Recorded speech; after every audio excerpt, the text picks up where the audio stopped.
ஓபிஎஸ்ஐ அசிங்கப்படுத்திய ஸ்டாலின். தேனியில் நடந்த சம்பவம் முடிந்ததா? ஓபிஎஸ் சகாப்தம். Tamil Nadu CM to Theni MLA. அரசியல் என்பது ஒரு சதுரங்க வேட்டை. இங்கு ஒருமுறை சறுக்கினால் மீண்டும் எழுவது என்பது குதிரை கொம்பு. தமிழக அரசியல் வரலாற்றில் எம்ஜிஆருக்கு பிறகு ஜெயலலிதா என்ற ஆளுமையால அடையாளம் காணப்பட்டவர் ஓ பன்னீர்செல்வம். அம்மா அவர்களுடைய நம்பிக்கைக்குரிய நிழலாக 3 முறை தமிழகத்தின் முதலமைச்சர் நாற்காலியில் அமர்ந்தவர்.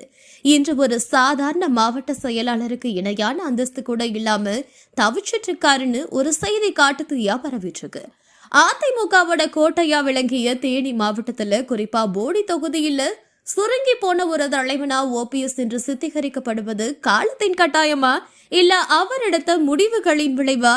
ஒரு காலத்துல அதிமுகவுல ஜெயலலிதா அவர்களுக்கு அடுத்து முக்கிய முகமா வலம் வந்தவர் பன்னீர்செல்வம். ஜெயலலிதா அவர்கள் சிறைக்கு சென்ற போது அந்த முதலமைச்சர் நாற்காலியில் அமர்ந்து அவர் அழுத கண்ணீர் தமிழக மக்களோட மனதில் ஒரு விதமான அனுதாபத்தை ஏற்படுத்துச்சு. அவர் ஒரு டம்மி முதலமைச்சர் என்று விமர்சனங்கள் வந்தாலும் கட்சியோட பொருளாளர், ஒருங்கிணைப்பாளர், துணை முதலமைச்சர்னு அதிமுகவோட அத்தனை அதிகார மையங்களிலும் அவர் இருந்தாரு. அதிமுகவுல வேட்பாளர் நேர்காணல் நடத்தினா அதுல ஓபிஎஸ் இல்லாம எதுவும் நடக்காது. ஒட்டுமொத்த தமிழகமும் அவர் பின்னால நின்னுச்சு. ஆனா இன்று 2026 சட்டமன்ற தேர்தல் களம் சூடு பிடிச்சிருக்கும் நிலையில அவர் திமுக தலைமையிடம் நேர்காணலுக்கு செல்லும் நிலைக்கு தள்ளப்பட்டிருக்காரு என்ற செய்தி அவருடைய ஆதரவாளர்களையே அதிர்ச்சியில் ஆழ்த்தியிருக்கு. 2026 சட்டமன்ற தேர்தல் களம் எந்த விதமான எதிர்பார்ப்புகளுக்கும் பஞ்சமில்லாம நகர்ந்துட்டு இருக்கு. தமிழக அரசியல்ல எந்த நேரத்திலும் என்ன வேணும்னாலும் நடக்கலாம் என்பதற்கு உதாரணமா ஒரு திடீர் திருப்பம் அரங்கேறியிருக்கு. அதுதான் ஓ பன்னீர்செல்வம் திமுகவுல இணைஞ்சது. இந்த முடிவு ஒரு தற்காப்பு நடவடிக்கையா இல்ல அதிமுகவுல எடப்பாடி பழனிசாமி தரப்பிடம் இழந்த செல்வாக்கம் மீட்டெடுக்க எடுக்கப்பட்ட ஒரு அவசர முடிவா?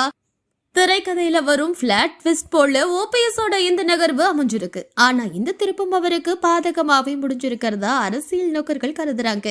எங்கள் அண்ணன் தமிழகத்தின் முதல்வர், அவர் இன்று தேனி மாவட்டத்துக்குள்ளேயே முடங்கிவிட்டாரு. இது ஓபிஎஸ் ஆதரவாளர்களுடைய இன்றைய பொதுவான புலம்பல்.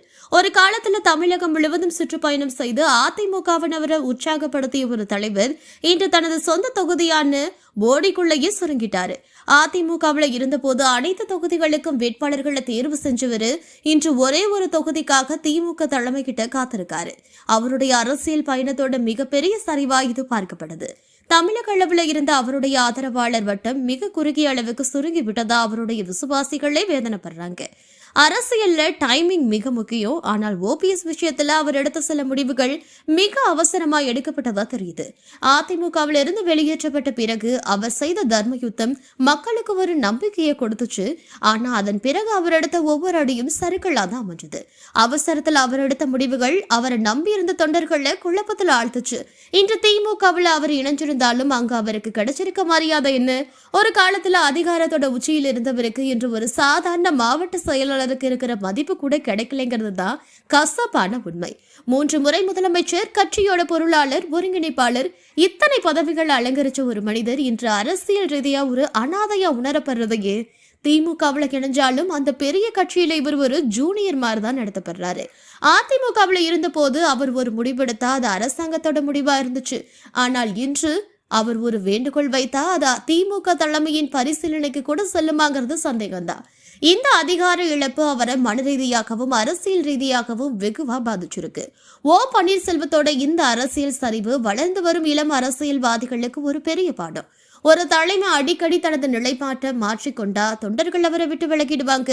ஒரு கட்சியிலிருந்து விலகி எதிர்கட்சியில இணையும் போது பழைய அந்தஸ்தை எதிர்பார்க்க முடியாது. தலைவனை உருவாக்குவதை தொண்டர்கள் தான். அவர்களை கைவிட்டா தலைவன் சுருங்கி போவான். இன்று ஓபிஎஸோட நிலைமை ஒரு பெரும் கேள்விக்குறியா நிற்குது. 2026 தேர்தல் முடிவுகள் அவருக்கு ஒரு புது வாழ்வை தருமா இல்ல இதுவே அவருடைய அரசியல் பயணத்தோட இறுதி அத்தியாயமா அமையுமா? காலம்தான் இதுக்கு பதில் சொல்லணும்.